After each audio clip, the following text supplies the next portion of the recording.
So thank you so much again for taking the time today to speak with me. You stood out to me as an interview candidate because I was reading a Washington Post article and your quote just resonated with me. I was like, this is my life, my experience as someone who has worked in the nonprofit sector for a while now. And I just want to read it out loud to you to give you the context or to refresh your memory. So you said, we are ostensibly, we being Black women, doing good and saving lives around the world in low income and marginalized communities. The nonprofit sector often gets away without challenge because there's a mindset that we're helping. You're not supposed to challenge how this help is coming about. And my question for you from that is, what kind of position do you think that puts Black women in when they feel that even though they're there to do good, and apparently everyone else around them agrees that that's the main purpose, that they still push back when we're trying to say that we should go about doing this way versus another way? Do you feel like then they're just pigeon-toed into a place where they just have to acquiesce and do whatever the real powers that be tell them to do in this field? Yeah. So the answer to that question is yes. And what is the way it ends up happening is, and this is, I would say, maybe 10 years ago. So my time frame of reference is around the Haiti earthquake in 2010. And that is when, at the height of the interest and the focus in Haiti that happens, that ebbs and flows, right? We are interested in Haiti when there's an earthquake and then everybody runs down there and then, okay. So 2010. And where Black women, people like me, who were looking at the problem with the lens of, someone, maybe we have a background in the country, we have, it's our heritage, we know the country. In my case, I was not Haitian, but I am from the Caribbean. Haiti is an important country for the Caribbean. I wrote my dissertation on Haiti. And I felt that as a Caribbean person, I had a vested interest in Haiti, right? Coming from who I was. But then I would come up against white women who had been in Haiti for 2 weeks, who maybe went to Haiti on, I don't know, as a volunteer.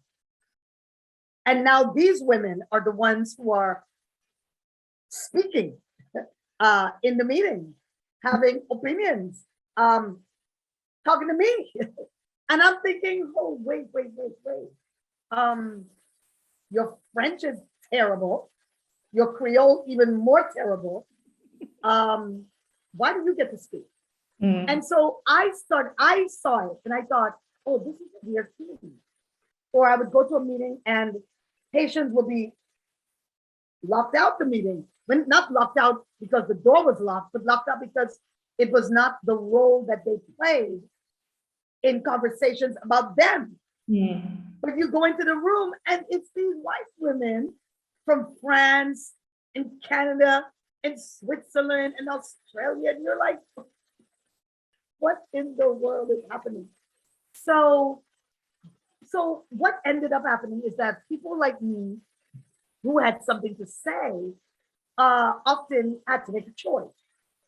And the choice was often shut up, and do your job and keep it moving, which is probably the path that we took because, well, what is the other path? The other path is arguing with people who have power over you in conversations that you could not break the barrier. So we operated in this bizarre space.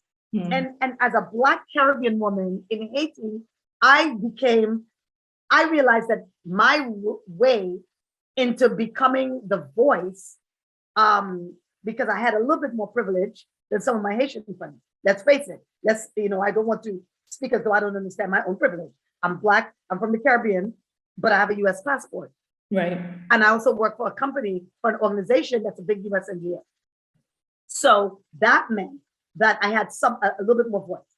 So what I decided to do, and my way of sort of circumventing this and being able to speak for people who in that instance were clearly not, able to, was that I used my Caribbeanness, right? My Black woman thing to become close to other Haitian women, Okay. right? So when I say that, I mean, I became close to people that we were working with in country because I was Black and I was in the Caribbean, and they saw me as one of them.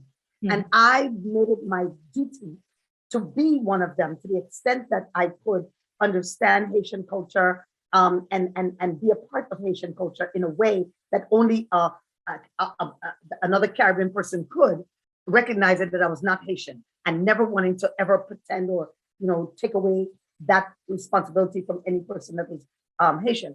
But that allowed me to be able to be in the meetings and say things like, I think we should listen to this because this doesn't make sense. And that was some place that I found myself in frequently. And it was a place that I had to sort of be comfortable with there, because without that, then no voice was in the room that needed to be in the room, right? And I'll just give one example and say, and then I'll let you go on. But once I was in a room at Oxfam, and they were discussing a new project in Haiti, and they had a job description, and they were speaking about finding someone. We need to find someone that's Haitian, and we need to find someone that speaks Creole, and everything, checking all the boxes. Yes, yes, yes, yes. So I raised my hand and I said, what about this person? And everyone was like, oh my, yeah. And I realized when you were not in the room, all the opportunities in the world are missed. Wow. And it was an opportunity to be in the room and say, what about her? And then someone said, do you think she would move to Haiti? And I said, 100%. Because this young woman and I were close at that, at the time. She was the admin person. I worked on Haiti. But this was a college educated Haitian woman, spoke English, fluent English, fluent French, fluent Creole, right? This is a woman that, can do things. And I remember saying to them, yeah, I'm sure she'll go to Haiti. And they were like, really? Well, we should talk to her about this job. And I was like, yeah, because I had already said to her, would you be interested? And she was like, absolutely. And so it just made me realize that had I not been in the room, right, she would not have been who they would have thought of. And she went on to move to Haiti. She went on to do the job at this level, stellar performance. She went on to meet her husband in Haiti. She went on to come back and go to graduate school, go to Cornell. I mean, just everything that happened as a result of going to this job, right? Which I feel that being in the room allowed me to put her name forward, that allowed her the next opportunity, the next option, the next accessibility, the opportunity for accessibility to be able to go to the next thing came out of just this one small, almost insignificant meeting that we were having about this project. And the reason I tell you that story is because I think of all the rooms where we are not, and all the opportunities that are lost. Yeah. Right? And that is why I have to fight to be in the room, because I have to remember that even if I'm in the room, not for myself, I'm in the room because I know the level of qualification of other Black women that just will not get that chance.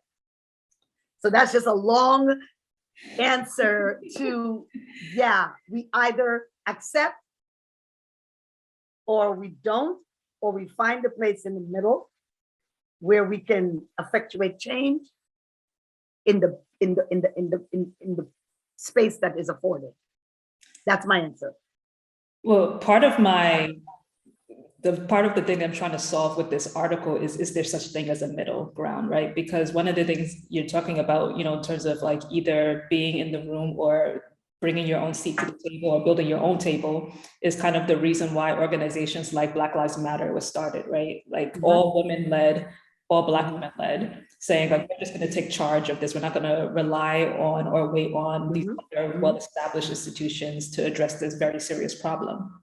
Right. But now that goes to the whole scrutiny thing and the whole like whether or not Black women are afforded the same grace when it comes to making these decisions or hard decisions in the nonprofit space comes in, because this article is also partly inspired by the fact that the Black Lives Matter movement, or BLM, is getting a lot of scrutiny for their management of finances. I have personally seen executive directors in very high positions do a lot worse than what I've seen these women accused of.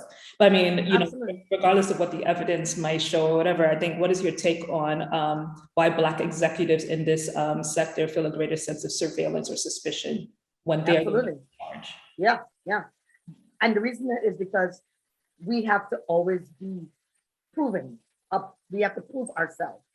Black women are not allowed to fail. And they're certainly not allowed to fail upwards, right? White women fail upwards all the time. This idea that you're doing a bad job in one organization and you can leave that organization and go be a CEO at another organization, right? That is the norm in the nonprofit sector. So Black Lives Matter scrutiny. I mean, the NRA,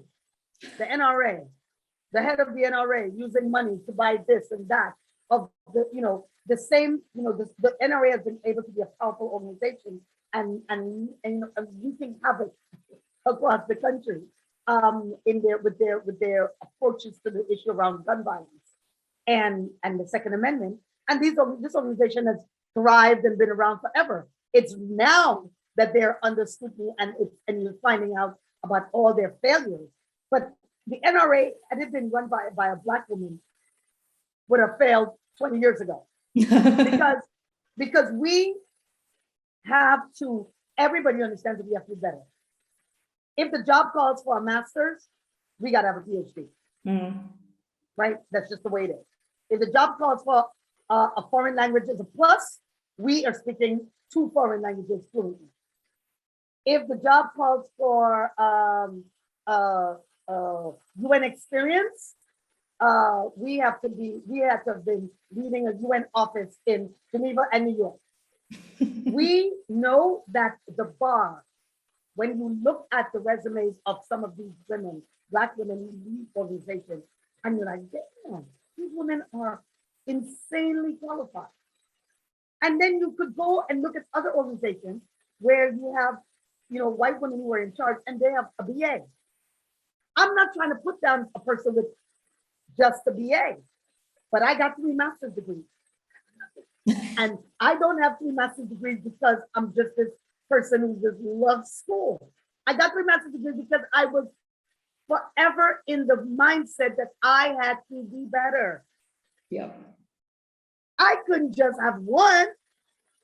One is not going to get me that top level job. 3.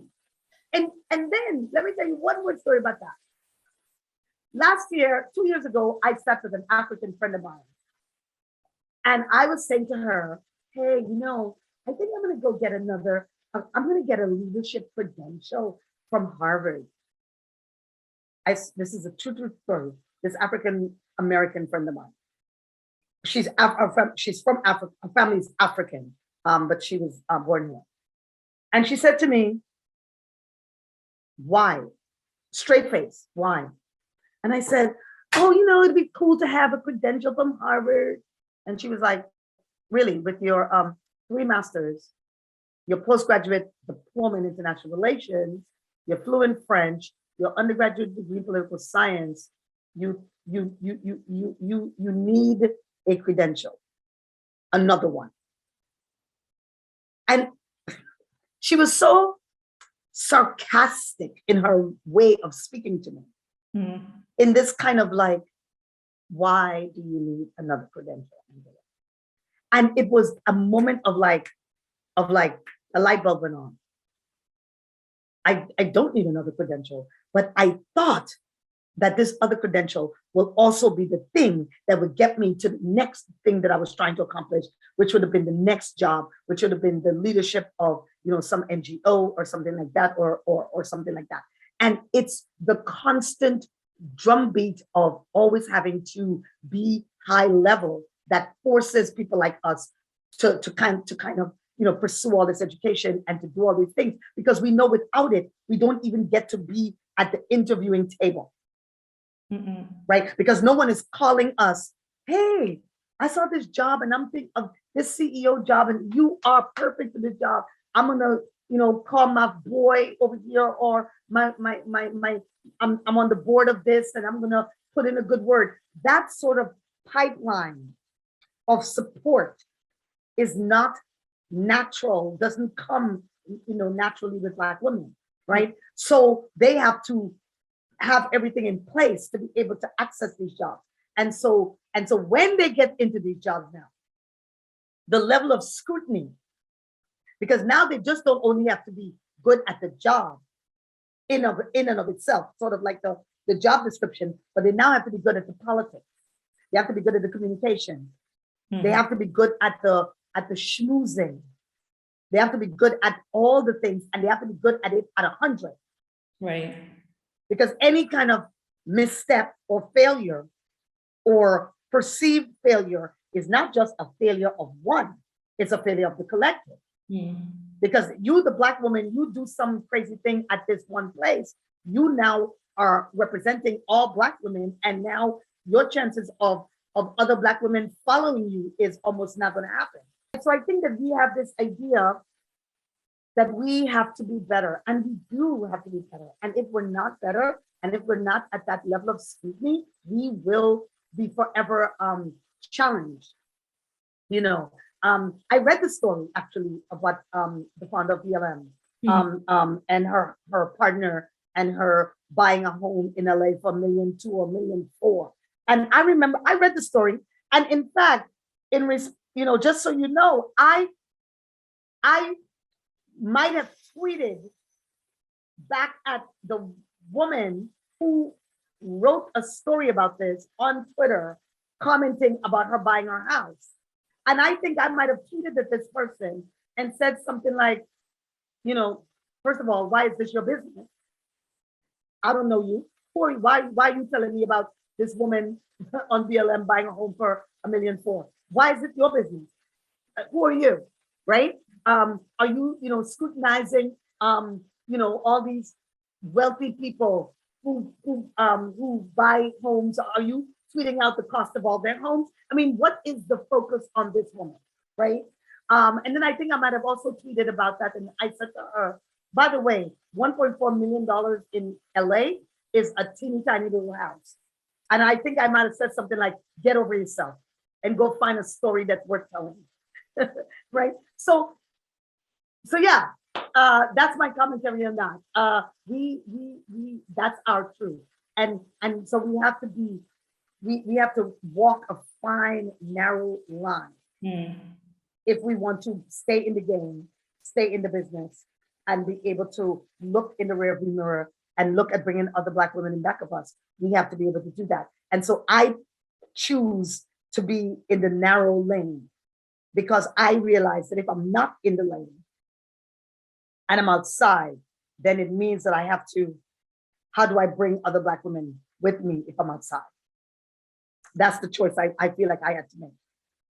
Do you feel that then makes you very passive aggressive, or do you feel like that pushes a lot of Black women to be passive aggressive, where even though they're the CEO, somehow they just feel like they're not able to say what they really think or be as assertive when it comes to, especially when you think of something like fundraising, when you have maybe like a multi-million-dollar budget?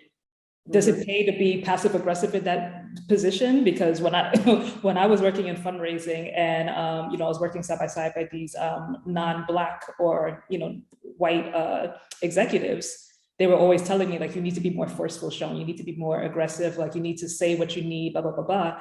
But then on the other hand, you run the risk of coming across as the angry Black woman or the one that's too intimidating So how do Yeah, you, the trope. Yeah. how do you Yeah, the strike trope. the balance of, I want to schmooze and I want to make sure that I massage these relationships, but I also know that I have this fundraising target to meet. And if I don't meet it, I might have to take questionable routes in order to sustain this organization. Yeah, yeah, yeah. So the answer to that is, I decided to walk away from my role in an organization in order to say what I wanted to say. Hmm. So there was a point when I had to make a decision. I couldn't write about big philanthropy if I was working for big philanthropy, right? Right. And so there was a point when I had to make the call to go on my own. And I went on my own precisely because I needed to say what I needed to say. But not everybody can do that. And I also recognize that that's a privilege. And yes, so Black women, they play a dual game. They spend a lot of time trying to say what needs to be said while not saying what needs to be said. It's like mental gymnastics. We are because at some level you have a responsibility as a fundraiser if that's the role that you have. And so I get that. And I know that I have friends who work in organizations who, for a lot of reasons, they bite their tongue. For a lot of reasons, they just, they're not going to be as forceful. And on the other hand, because when they come off as forceful, as you say, not only the angry Black woman trope, but the whole intimidation trope, right? There's this idea that, oh my God, I'm not going to say nothing to her because, oh my God, she's so difficult, and all these perceptions that come with just being who you are, right? But so I say that to just say that, yes, that is a reality. And I know that some of us, we make the choice that we have to remain in that kind of space. Me, on the other hand, last year, I realized the pandemic allowed me to see a world where I could walk away and do my own thing and be true to myself and be authentic and write whatever I wanted to write, because I decided to go off on my own and do my own work. And be able to speak. But I had to make that choice because, like I said, I couldn't work for big philanthropy when I wanted to complain about big philanthropy. And I wanted to complain about big philanthropy. Mm. So that was just the decision I had to make. So then when you walk away from philanthropy, do you feel that, because it seems like the same thing that's happening in the for-profit sector is the same thing that's happening in the nonprofit sector in terms of just being having to suppress your real thoughts about what can take the organization to new heights. Mm-hmm. So I guess in sum, and after saying all of this, do you feel that nonprofit philanthropy work is a more sustainable route to impacting or affecting, creating change, systemic change in the Black community? Or do we have to go another route as Black women? I don't think that. I think it's probably a combination of things. I think that there's a role for us in philanthropy because there are organizations that are Black-led organizations that are really sort of, shifting the focus and helping organizations to understand how their strategies could really be maximized if they look at it with a lens that is about equity and a lens that's about justice. Equity and justice are two things that we just never used to talk about. I mean, I think back to at the age that I am, I'm older than you. I know that I've come from a period of time where equity and justice, fairness, these were not concepts that were baked into our thinking about work, our thinking about the world that we live in. But why are we talking about it now? And we're talking about it now because Black women in particular, but Black people have been able to really shift this agenda to where this is a discourse. So Black people it's obvious that this discourse is completely led by Black people and Black women in particular. So yes, progress is slow, progress is incremental, I get that. But as someone my age, having come from a part where this was never a part of the discourse. And now seeing that this is the discourse is a huge leap forward for someone in my group. Now, for someone younger, they might be thinking, what's the big deal? Fairness is fairness. It's right. Justice is justice. That's true. But the reality is that that's not how we used to talk about work and the changes that we wanted to make in the world. So philanthropy is a one way, but we have a role to play. But I also think that protesting and sort of the way that Black Lives Matter has unfolded is really important too. Because, this idea, that we all have to march in this, and that we all have to follow, a Martin Luther King route, right? That we have to do things in this Martin Luther King way, or a Malcolm X way, or a Jesse Jackson way, or any of these people. I think that for us to really be where we need to be, we need to understand that we're not all the same. We're not all the same, but we're coming to this with sort of like with a shared history of oppression, discrimination, of racism, of exclusion. And with that comes, I think that we need to allow ourselves the grace of coming at this problem with various sort of backgrounds and various types of lens, and not think that there's only one way to do this work. So I appreciate Black Lives Matter.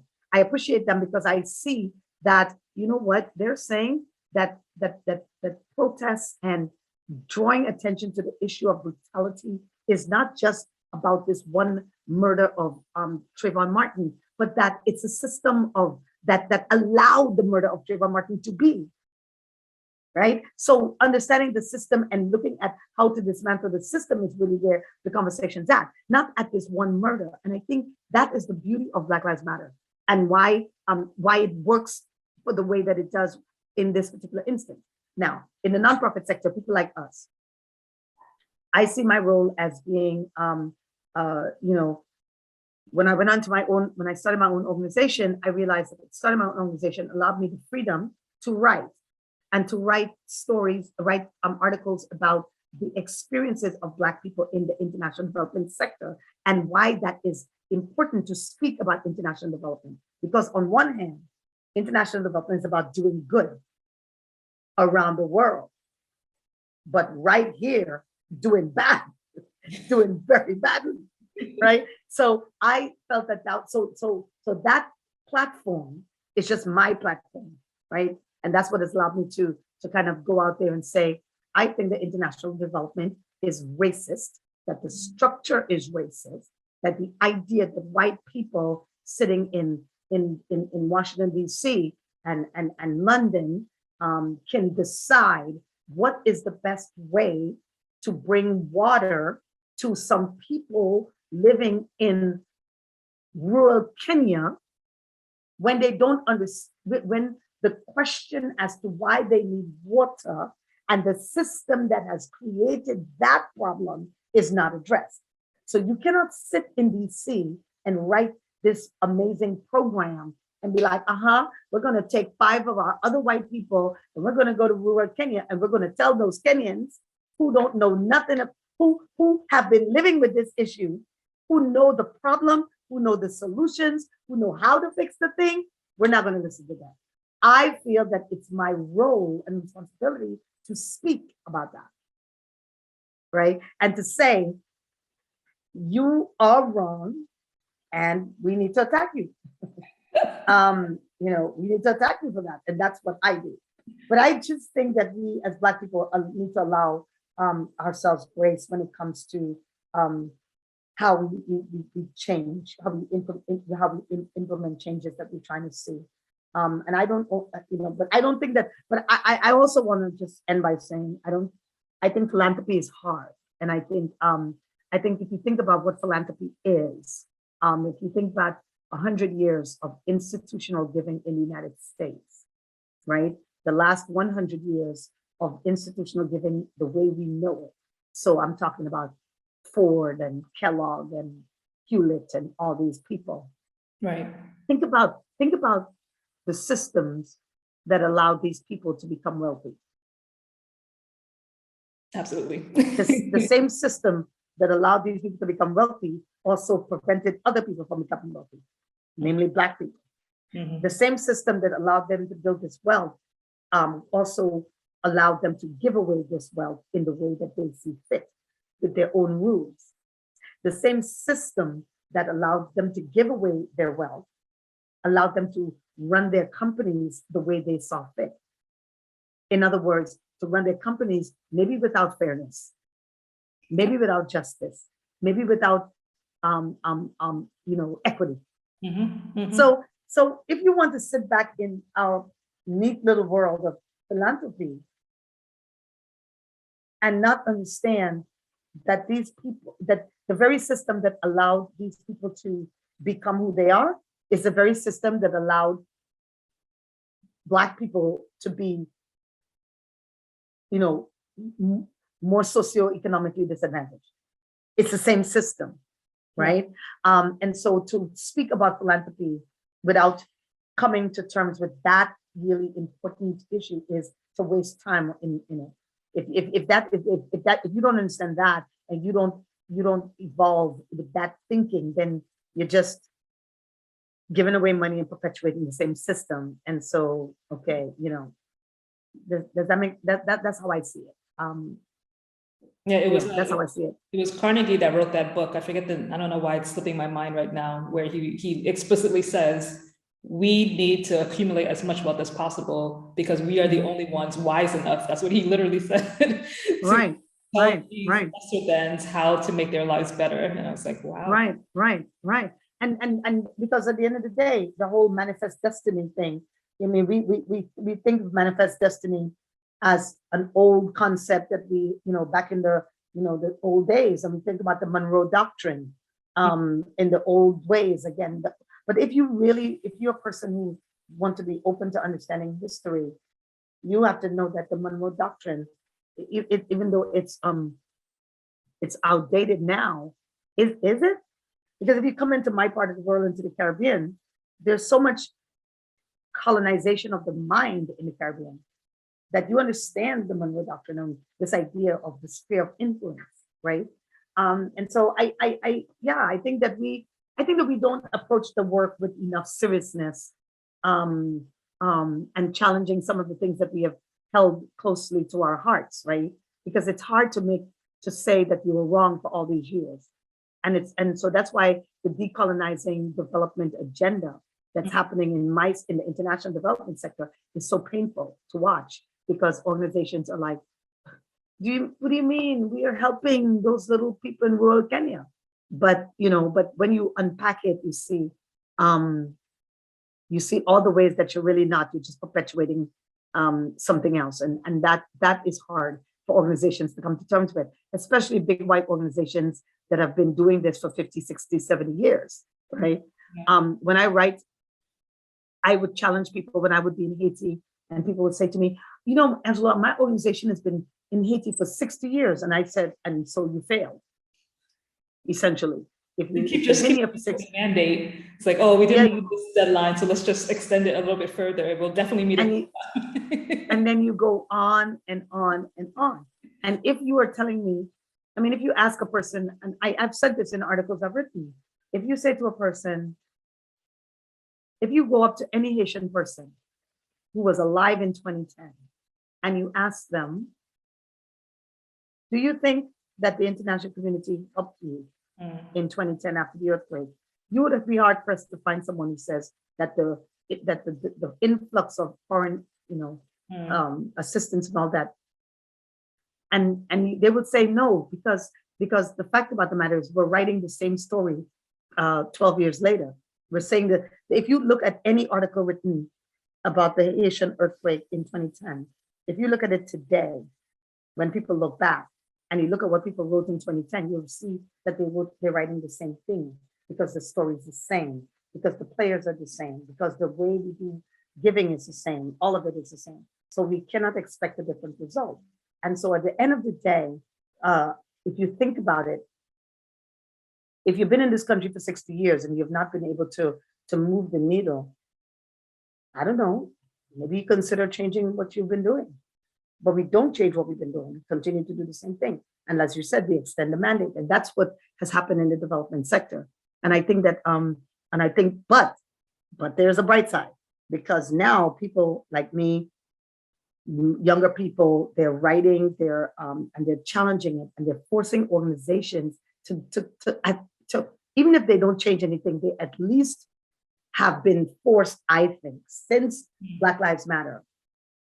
They've been forced to grapple with this new thing that they have not been, that they never had to grapple with before. And that, I think, is a big one. Yeah.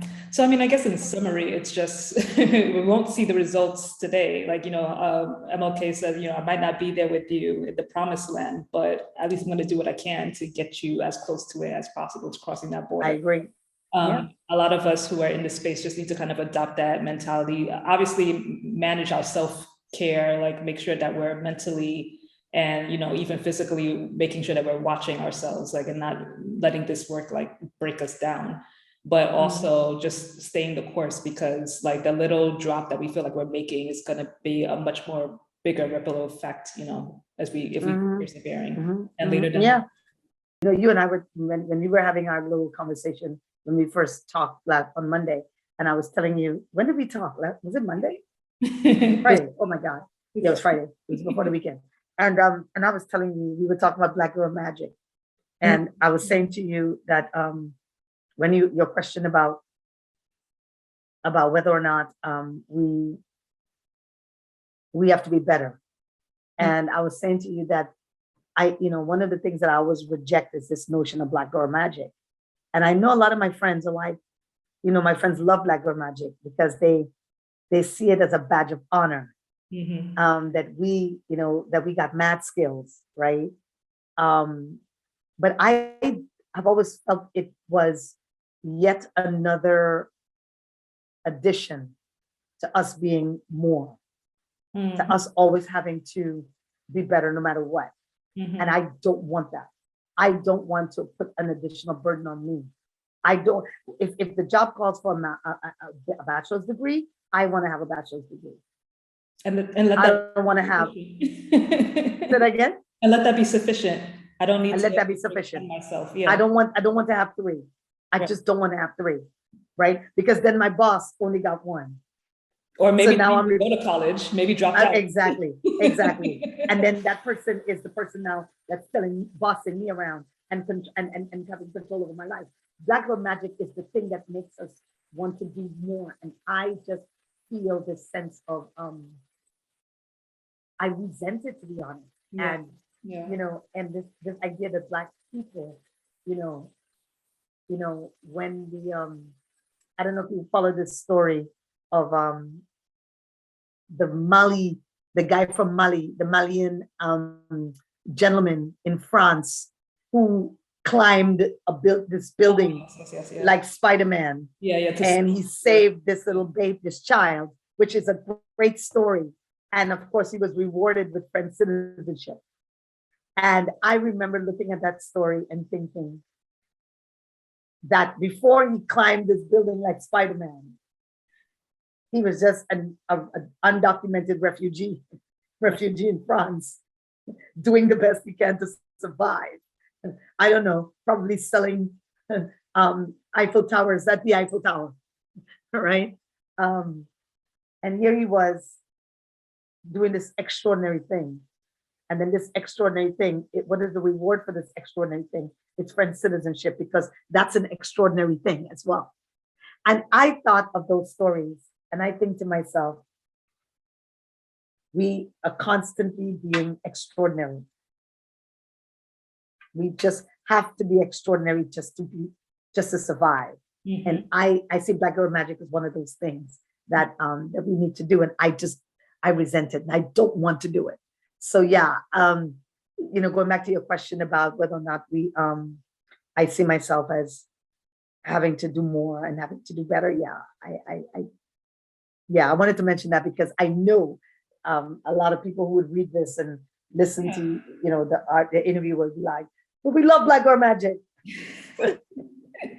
Well, the great, so this will be my last point, in that there's extraordinary, it's extraordinary to also be ordinary. Like it's actually like it's something revolutionary for Black people to just say, I just want to be. I don't have to achieve these heights. I don't have to win the awards. I don't have to be the first in my whatever to do whatever. I can just. I just want to be. And I just want to be happy about it. Like it just be comfortable. Yeah. That's extraordinary. That's revolutionary. Yeah. Because I mean, if you think about, Michelle Obama and Barack Obama and all the people like them, I'm the first this and I'm the first that, and in fact, even when I see stories now online about the first Black woman to do this, I don't read those stories. I don't. It's not that I'm fed up with those stories. I'm fed up with the stories about I'm the first Black person to be admitted to this, I'm fed up with those stories because I think to myself, you may be the first Black person, but I just think that, and every white man that has come before you had less qualifications than you. I'm looking at the woman who's going to be on the Supreme Court. Yeah. And the whole story about her, and I'm just like, I'm happy for you, but at some level, I'm like, I don't want to know this story anymore, because I think that these stories just serve to perpetuate.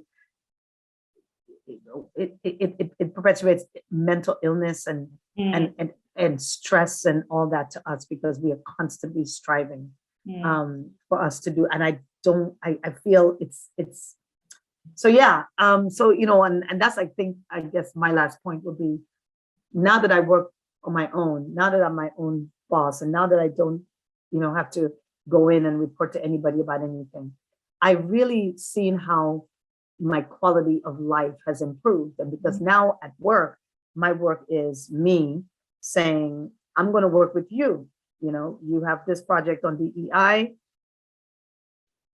Here's how I think you should implement this project.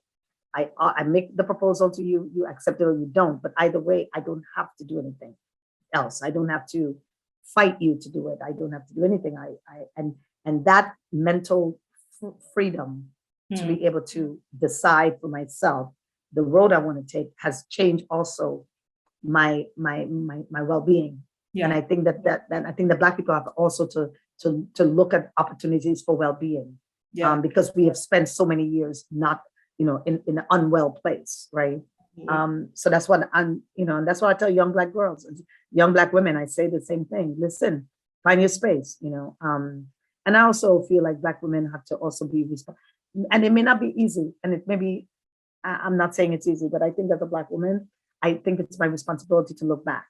So I think it matters that I will be I need to be always in a place where I can recommend this Black woman to do this thing, or this Black woman to do this thing, and to use my network to do it. And I'm one of those Black women that believe that, how, because we're so not accustomed, how we are. So, we feel that if we recommend someone, the person has to be great, because if they're not great, oh my God, it's on me, my reputation. I don't give a shit. I'll tell you right here, right now. I'm that person that says, I know someone who could probably do this job. I'm gonna recommend that person.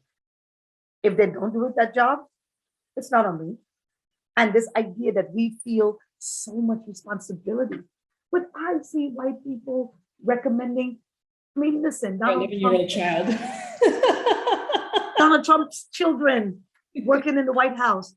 Do you think that Barack Obama would have brought anybody in his family, his wife, an accomplished woman, to do anything in the White House? No, because he would know that he couldn't live to that scrutiny.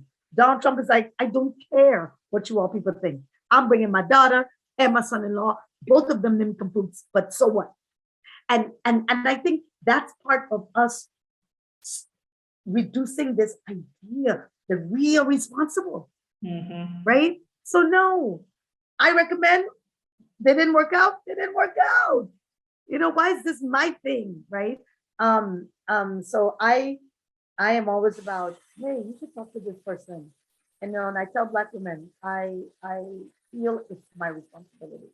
That's why I respond to every email from every Black woman about everything, because it might be a small thing, but I see that as my small thing that I can do to be a part of the movement, right? And so, yeah. So that's where I'll end it. And I was going to say thank you then for answering this Black woman's email to speak with. Oh, girl, let me tell you, I answer emails like no tomorrow. So I hope that you got what you wanted. You gave me way more than I even expected. Thank you so much, Angela. And on your birthday of all days. So I really appreciate it. Of course.